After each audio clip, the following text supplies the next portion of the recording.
Fifth number पे है card care. Card care mean umbilical card. जब भी डिलीवरी होता है तो अम्बलाइकल कार्ड का एक सिरा अम्बलाइकस में होता है और दूसरा सिरा प्लेसेंटा के साथ अटैच होता है। तो इसको स्टेराइल सीजर से काटना चाहिए। किस चीज़ से? स्टेराइल का मतलब ये है कि इसमें ये साफ़ हो और इसमें इन्फेक्शन ना हो और इससे पहले दूसरी पेशेंट को ये इस्तेमाल ना हुआ हो।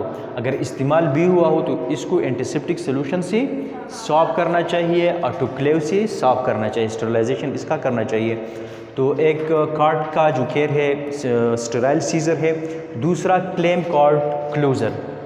आप जब भी अम्बलाइकल कार्ड को काट देते हो तो एक न्यू बॉर्न का जो एब्डोमेन है इसके साथ क्लोज़र ये काटना चाहिए और दूसरा ये है कि जो मदर के साथ जो हिस्सा है वो विजाइनल कैनाल से 2 और 3 सेंटीमीटर की फासले पे काटना चाहिए। तो इसके काटने का तरीक़ा क्या है? यह अम्बलाइकल कार्ड है, एक सिरा प्लेसेंटा के साथ अटैच है और दूसरा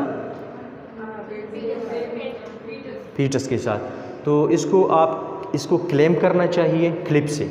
ये दोनों तरफ क्लेम हुआ और दरमियान में ये सीजर से आपने काट लिया। अच्छा, फिर ऑब्जर्वेशन ऑफ अम्बलाइकल कार्ड। ये इसमें कितनी आर्टरी होती है? हाँ, 2 आर्टरीज और 1 वेन। तो ये 1 वेन और आर्टरीज के लिए ऑब्जर्वेशन इसका करना चाहिए कि आया इसमें 2 आर्टरीज और 1 वेन है या नहीं है। अच्छा, 6 नंबर पे हमारे साथ है जर्नल ऑब्जर्वेशन। तो जर्नल ऑब्जर्वेशन में क्या होती है? Journal observation observe congenital disorder या डिजीज़। कंजेनिटल मीन फिजियोलॉजिकल या पैथोलॉजिकल या स्ट्रक्चर एबनॉर्मेलिटीज़। बाज़ दफ़ा बच्चे पैदा होती है लेकिन इसमें कुछ एबनॉर्मेलिटीज़ होती है। दूसरा ये है कि बर्थ ट्रॉमा।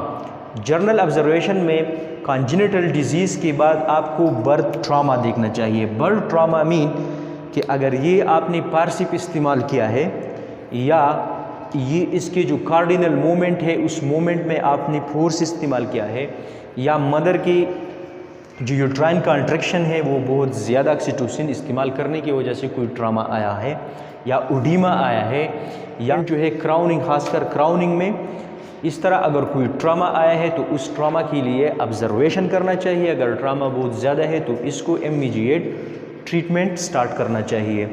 फ़ोन नंबर है मिकोनियम स्ट्रेन।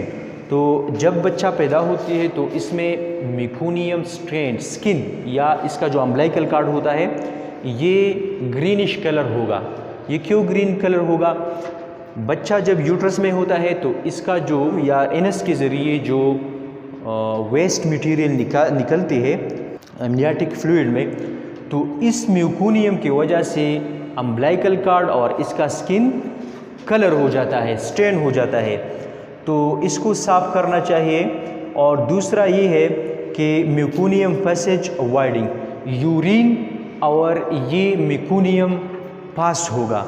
अगर ये पास नहीं होगा तो क्या है? इसका मतलब है कि कुछ एबनॉर्मेलिटी है। म्यूकोनियम किस चीज़ को कहती है? देखो, जब फीटस यूट्राइन कैविटी में होता है तो यूट्राइन कैविटी में इसका जो फूड है, जो खुराक है, वो डायरेक्टली मदर से आते हैं। तो ये इस तरह स्टूल नहीं होती जिस तरह एडल्ट फॉर्म में होती है। ये होती है एक ग्रीनिश कलर में और इसका कंसिस्टेंसी और इसका जो इंग्रेडिएंट्स है वो अलग होती है। तो बाज़ दफ़ा ये एमनियाटिक कैविटी में आती है और एमनियाटिक कैविटी में जब ये होती है तो एमनियाटिक कैविटी में ये स्किन को स्टेन करती है, अम्बलाइकल कार्ड को भी स्टेन करती है। तो जब ये पैदा होता है तो बाज़ दफ़ा वो म्यूकोनियम निकल आती है और वाइडिंग मीन यूरिन पासेज या removal of stool and urine. तो जब बच्चा पैदा होती है तो इसका म्यूकोनियम निकलना चाहिए या निकलना होना चाहिए। अच्छा, लास्ट नंबर पे हमारे साथ है बॉन्डिंग। अभी बच्चा पैदा हुआ डिलीवरी में तो ये बच्चा अभी होल्डिंग इसका किस तरह होगा?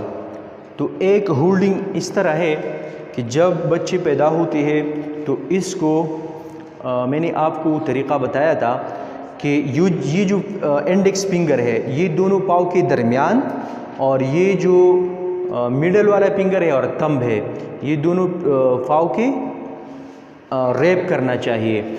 और दूसरा जो हाथ है ये कहाँ रखना चाहिए, एक्सिपिटल और निक के नीचे रखना चाहिए। फिर इसको थोड़ा इस तरह ट्रेंडिलेनबर्ग पोजीशन में रखना चाहिए कि इसकी जो माउथ और नेज़ल कैविटी में जो म्यूकस या फ्लूइड जमा हुआ हो वो बाहर खुद ब खुद निकल आ जाए। तो एक तो ये है इसका होल्डिंग, और दूसरा ये है कि मदर होल्डिंग इसके लिए बहुत ज़्यादा ज़रूरी है, इसलिए कि लेबर के दौरान मसल कॉन्ट्रैक्शन, एब्डोमिनल कॉन्ट्रैक्शन की वजह से मदर की बॉडी का जो टेम्परेचर है वो थोड़ा ज़्यादा होती है।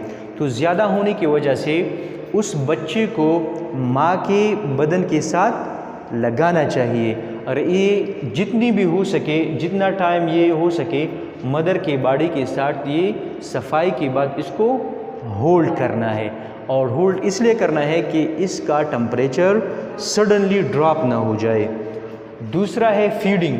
तो फीडिंग में हमने बताया था कि बच्चे को as soon as possible feeding start करना चाहिए। बाज़ लोग इसको 3 आवर बाद देती है, बाज़ लोग 12 आवर बाद देती है, बाज़ 3 डेज़ बाद देती है, लेकिन ये ठीक नहीं है। बाज़ दफ़ा अगर कोई पैथोलॉजिकल कंडीशन है, डिजीज़ है, या कोई और सूरनेस है, निपल सूरनेस है, या इसमें कोई स्किन ट्रामा या स्किन इंजरी है, तो इसमें आप क्या कर सकते हैं, इसमें आप लेट दे सकते हैं।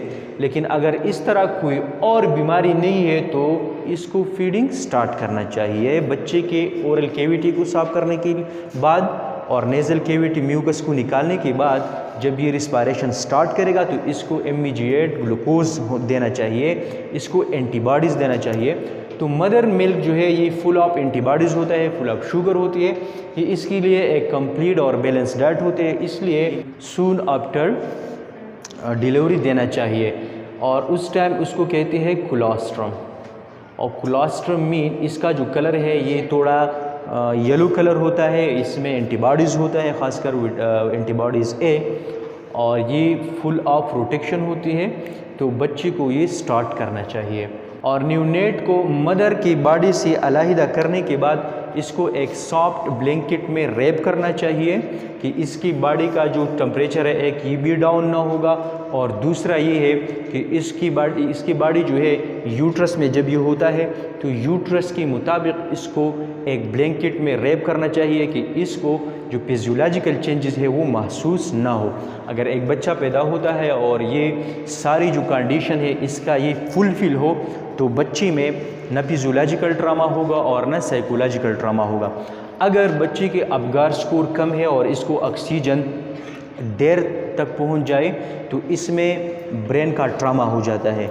और बाज़ बच्चे आपने देखे होंगे कि वो खुंद ज़हन होते हैं, बाज़ बच्चे इस तरह होती है कि इसमें कोई जो मेंटल एक्टिविटी है वो बहुत स्लो होता है।